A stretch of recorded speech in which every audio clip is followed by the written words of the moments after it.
మీ business ఏదైనా మీ ఊర్లో promotion చేయాలంటే అది సుమన్ టీవీతోనే సాధ్యం. ఇప్పుడే సంప్రదించండి. హాయ్ హలో నమస్తే, వెల్కమ్ టు సుమన్ టీవీ. నేను మీ తిరుపతిరావు. ఈరోజు అయితే మనం కందుకూరులోని జనార్దన స్వామి టెంపుల్లో ఉన్నాం. ఈరోజు తొలి ఏకాదశి పండుగ చేస్తున్నారు. తొలి ఏకాదశికి ఎటువంటి నియమాలు పాటించాలి, అసలు తొలి ఏకాదశి ఎందుకు జరుపుకుంటారు, పూజారి గారి మాటలు అడిగి తెలుసుకుందాం రండి. స్వామి మీ పేరు స్వామి?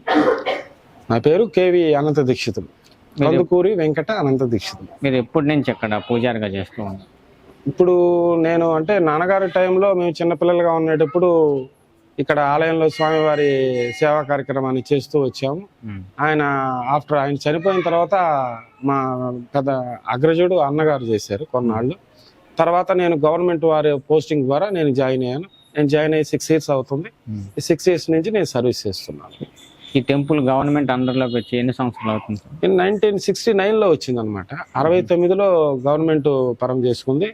దీనికి 79 సీలింగ్ యాక్ట్ ప్రకారంగా కూడా ఇందిరాగాంధీ ఈ భూ పరిమితి చట్ట ప్రకారంగా అప్పటికి ఒక 10 సంవత్సరాల కాలంలో ఈ సీలింగ్ దీనికి సంబంధించిన ల్యాండ్స్ అన్ని కూడా గవర్నమెంట్ తీసుకొని ఎండోమెంట్ విధానాన్ని ప్రవేశపెట్టి వాళ్ళకి సంబంధించినటువంటి ఆఫీసర్లు ఈఓల ద్వారా కూడా ఇక్కడికి సంబంధించిన వాటికి ఖర్చులు కానీ దానికి సంబంధించినటువంటి మెయింటెనెన్స్ కానీ ఈ పండగలకు సంబంధించి వచ్చిపోయే వాళ్ళకి దానికి సంబంధించి ఈ సౌకర్యాలు ఏర్పాటు చేసే విధానంలో కానీ అన్నిటినీ దేవాదాయ శాఖ వాళ్ళు వాళ్ళ వర్కర్స్ని వాళ్ళ సంబంధించినటువంటి సిబ్బందిని పెట్టి ఇక్కడ వాటిని చేయటం జరుగుతుంది. ఈరోజు తొలి ఏకాదశి కదా, ఎటువంటి నియమాలు పాటించాలి, అసలు ఎందుకు చేసుకుంటారు తొలి ఏకాదశి?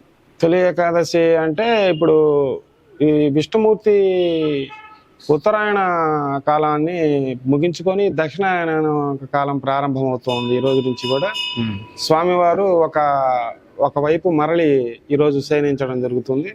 ఈ రోజు నుంచి కూడా కార్తీక పౌర్ణమి వరకు కూడా స్వామివారు శయన దశలో ఉంటారు. ఈ దశలో కూడా స్వామివారు శయన దశలో భక్తుల హృదయాలలోకి వెళ్ళి ఆయన పట్ల ఏ విధంగా భక్తిగా ఉంటారో అనే పరీక్షించడం కోసంగా ఈ దక్షిణాయనంలో ఈ చాతుర్మాస వ్రతం అనేటువంటిది ఇవాళ ఏకాదశి నుంచి కూడా ప్రారంభమవుతోంది. ఈ విష్ణు భక్తులందరికీ కూడా ఏకాదశి వ్రతం చేసుకునే వాళ్ళు ఉపవాసాలు ఉండి ఈ ఉపవాసం తర్వాత స్వామివారి యొక్క పారాయణం చేసి ఈ యొక్క ఉపవాసాన్ని చెల్లించుకుంటారు. విష్ణుమూర్తి ఉపవాస దీక్ష పూజా కార్యక్రమంలో కూడా ఇది చాలా విశిష్టమైనది, చాలా ప్రతిష్టగా అనాది కాలం నుంచి కూడా ఈ వ్రతాన్ని చేస్తూ ఉన్నారు. శివుడు పార్వతీదేవికి చెబితే ఈ వ్రతము లక్ష్మీ సరస్వతి అందరూ కలిసి స్వామివారిని ఈ దక్షిణాయనంలో ఈ విధంగా కూడా పూజా కార్యక్రమాలు దేవతలతో సహా వాళ్ళ తదనంతరం కూడా మనం అందరం కూడా ఈ యొక్క హిందూ సాంప్రదాయాన్ని గౌరవిస్తూ ఈ యొక్క పండుగను పురస్కరించుకొని తొలి ఏకాదశి నుంచి కూడా అన్ని పండుగలని కూడా మూటగట్టుకొని వస్తుంది అనేటువంటి పెద్దల నానుడి ఉంది. ఈ తొలి ఏకాదశి నుంచి కూడా పండగలన్నింటిని కూడా వరుసగా తోలుకొని వస్తుందని దీన్ని తొలి ఏకాదశి అనేటువంటి పేరుతోటి పిలవటం జరుగుతుంది. ఈరోజు విశిష్టంగా శ్రీ మహావిష్ణువుని పూజించడం జరుగుతుంది. దక్షిణాయనంలో ప్రథమ దినంగా ఈ రోజు నుంచి కూడా సూర్యుడి గమనము ఉత్తరం వైపు నుంచి కూడా మారి దక్షిణం వైపు వంగినట్టుగా ఇవాళ నుంచి కూడా ప్రయాణించడం జరుగుతుంది.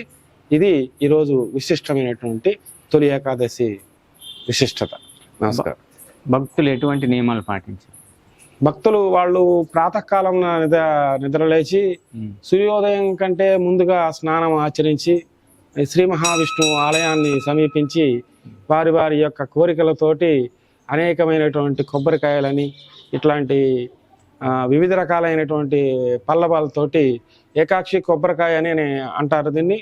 ఈ ఏకాక్షి కొబ్బరికాయతోటి మందారపు ఆకులు మందారపు పువ్వులతోటి శ్రీ మహావిష్ణువుని పూజించినట్లయితే కూడా అఖండ ఐశ్వర్యం అన్నమాట. శ్రీ మహాలక్ష్మీదేవి ఆ ఇంట కొలువు ఉండి ఆ ఇంట్లో ఉండేటువంటి ఆయురారోగ్య ఐశ్వర్యాలన్నింటిని కూడా పోషించి అన్నిటినీ కూడా లక్షలకి వాళ్ళు అసలు లక్షలు అనుకుంటే ఎంత వస్తుందో కూడా సంపద తెలియదు. ఈ రోజు నుంచి కూడా ఈ విధంగా విశిష్టంగా స్వామివారిని పూజించినట్లయితే అనేకమైనటువంటి విశేషం అనేది భక్తులకు చేకూరుతూ ఉంటుంది. ఈ జనార్దన స్వామి టెంపుల్ యొక్క ప్రత్యేకతలు ఏంటి, విశిష్టత ఏంటి? ఇది విశిష్టత అంటే త్రేతాయుగంలో నారద మహర్షి స్వామివారి గురించి తపస్సు చేసి స్వామివారు ఉద్భవించారు.